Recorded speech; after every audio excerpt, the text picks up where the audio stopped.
Hello everyone, Chris Fernandez and welcome to Global Sports Network, GSN.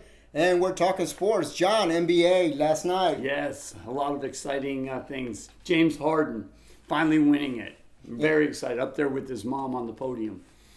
Okay. Anthony Anderson. Wow. Funny last night. Yeah. What'd you think of that? I liked it. They did some real funny skits, so I hope everybody saw that. Okay. Senior executive of the NBA of the year. Daryl Morey. Oh, Morey. Yes, for the Houston Rockets. Yeah. Right. There James Harden, MVP of the year. MVP. Folks thought maybe LeBron James or who was the other guy? Carmelo Anthony maybe it was? Yeah. No, our own James Harden. He won it. He finally got it. 2 years he was in the running, and now there he is. He's taking it home. And one of the other categories, of course, there was the sixth man. This was Lou Williams, of course. He was an ex-Rocket guard for the Rockets. He took that home. On your behalf, what did you catch on last night, your players? Yeah. Well, we got Victor Oladipo. He got the most improved. And Ben Simmons, the Rookie of the Year. Rudy Gobert got Defensive Player of the Year. Dwayne Casey, Coach of the Year. And as of yet, John, that was a great call. That was great. I think they all deserve what they got. What do you think? Well, I don't know. There's a couple, Of if course. you're going to ask me, I mean, we had a guy, sixth man, our coach, and I don't think they were even close to the running. So, Right. And I think our guys were skipped out. I think they should have taken some of those positions, as far as head coach, head MVP players, maybe supporting players.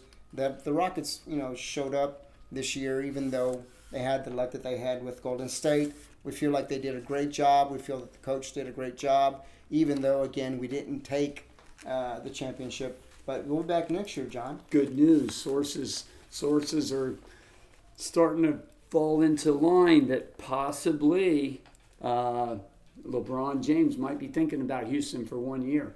Things are falling. They don't want to let him go out of Kawhi, get out of San Antonio. We won't know until July, John. That's when free agency is able to function, and we'll be able to know if LeBron James makes a decision or not. But you're right. If he comes here, it will make a world of difference. And you can bet, put your money in the bank, that we will be world champions next year if LeBron James does come to Houston. Right. Go ahead. I was surprised that Harden came out and said that he wouldn't recruit LeBron, but he's not saying he's not recruiting. He's just saying that he's not out to recruit him.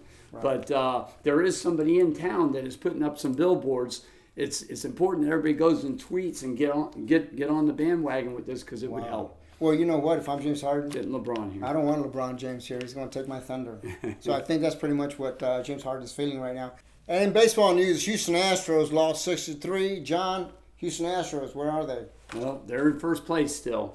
Fell back one game here with last night's loss, but we're still going to win the division. Wow, playing the first game of 3 or 4 later this week. They will go ahead and finish up with the Blue Jays and move on. The Astros still in first place in the American Western Conference, and very basically, folks, they're 3.5 games ahead of the Mariners, and they're looking to make the playoffs again.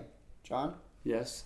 Well, I think they're going to make the playoffs and go deep into the playoffs. Well, the postseason, of course, this year looks very good for the Astros. I don't see anyone that's going to compete against them. They have the best pitching, and they do have the best batting, John. I don't know about that. I think we have our hands full just making it into the World Series. It's not going to be an easy trip. In fact, like I said before, this time, we're the world champions. Everybody wants to beat the world champions. So this is a big thing, And the Yankees are tough. And everybody's talking about the Yankees. Really, the team to beat is the Boston Red Sox. I think they're going to be a lot tougher. And somebody was talking the other day, who would you rather play? The Houston Astros or the New York Yankees? And I bet you most of them said the Astros. No, it's all. I'd rather play the Yankees. They have some big home run hitters, but they don't have a lineup like us. We can hit you through the whole lineup, and we have the best pitching right now. It's not, we don't have the best closers, but we have the best pitching. And come the end of the season, we'll probably pick somebody up, and then we can take one of our full-time pitchers and put them in the bullpen. And talking about closers, John, I think that's one component that's missing of the Astros right now. We need a definite closer, at least one more, to guide us and take us through the postseason. Willing and wanting and well-wishing, that's great. Doing is another thing. First, we'll be right back with GSN.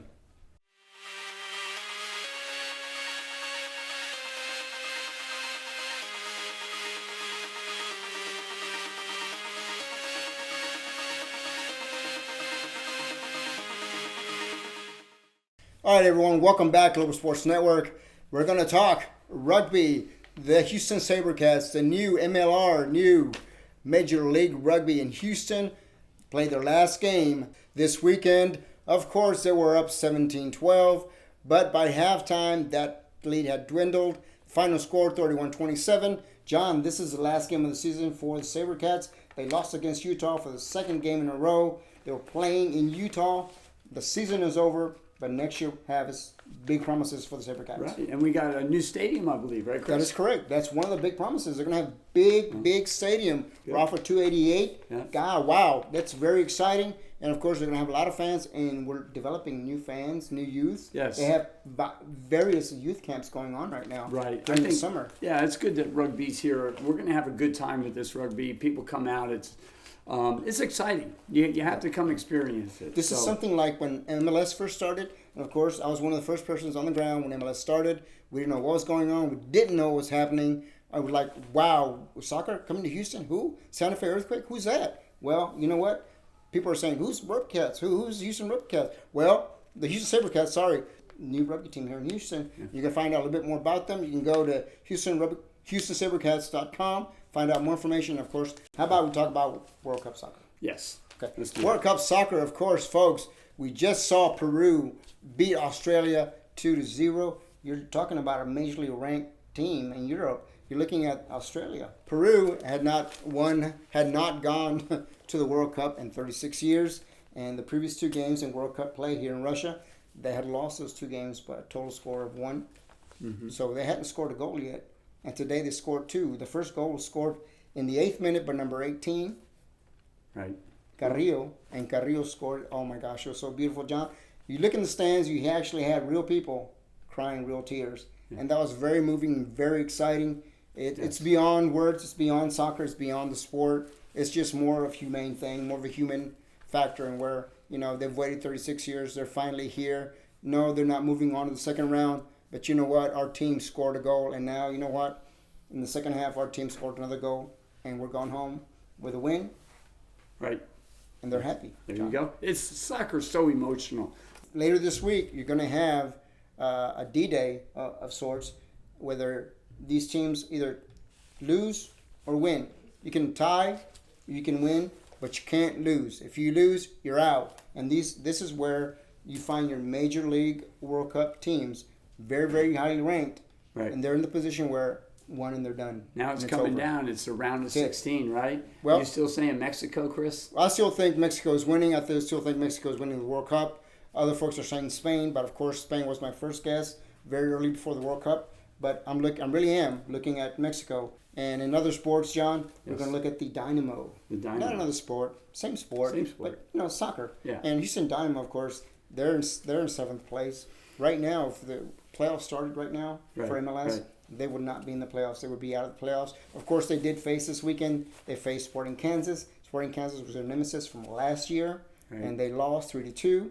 And they don't look like they're making a run towards the postseason. Of course, postseason is about 4 months away, but still a little too early. But you got to start somewhere. Right. All right, folks. We'll be right back.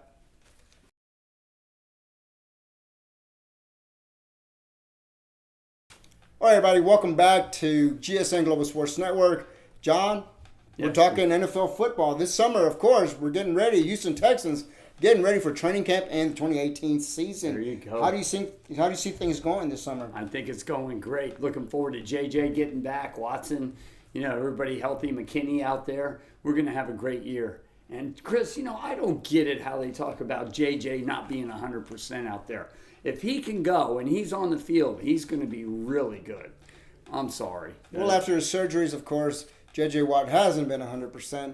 He's been more like a 60-40, if you will. But let's just hope that he does come back. Of course, we're going to be dealing with a little bit more serious issues.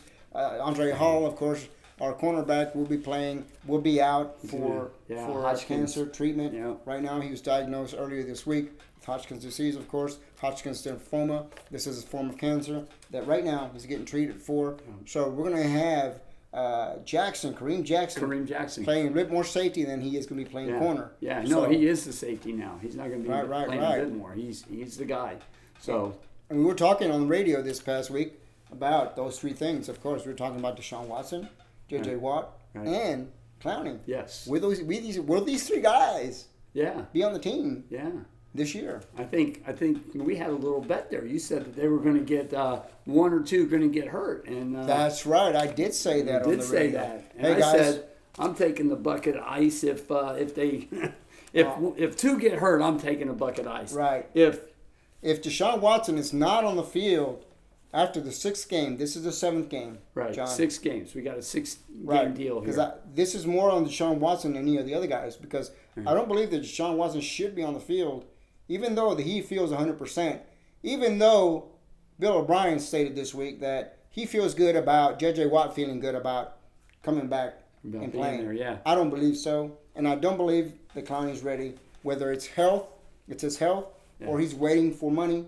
Either one of those two don't play out. This is a bad scenario if you're heading into a 2018 season where it's a now factor and not a tomorrow, not where we're building. It's a now factor, and it has been for the past 2 years for the Houston Texans. What do you see that, John? See, I don't think these guys, when Deshaun Watson takes off his knee brace, he doesn't do that for show. Sorry. They wouldn't let him do that. So he's healthy. Okay? JJ knows what he needs to do. He's going to get back to health. He has other issues is what I worry about. Not even what he knows what he had, but his back. If he gets hit, if he goes down this year, he's going to be looking maybe for another career going to Hollywood or something. But, and McKinney, I think that's something you can get over. Huh? Clowney. Yeah, well, I'm talking about McKinney when he got hurt. Okay. Yeah, and Clowney, well, Clowney will be, I think he got it scoped. That's not the big deal. The big deal is the contract with Clowney. Well, after getting scraped, his knee kept getting scraped. Let's just hope that it is contractual, and let's just say he is 100%. He'll be out there. You still don't want him out there because he's $1 million player. We already heard O'Brien say that he's going to be on the field. So we'll see. Well, that should be good enough for everyone. Let's wrap this up, folks. Thank you for joining us again on Global Sports Network. Chris Fernandez, John Foster. Thank you. Have a great week.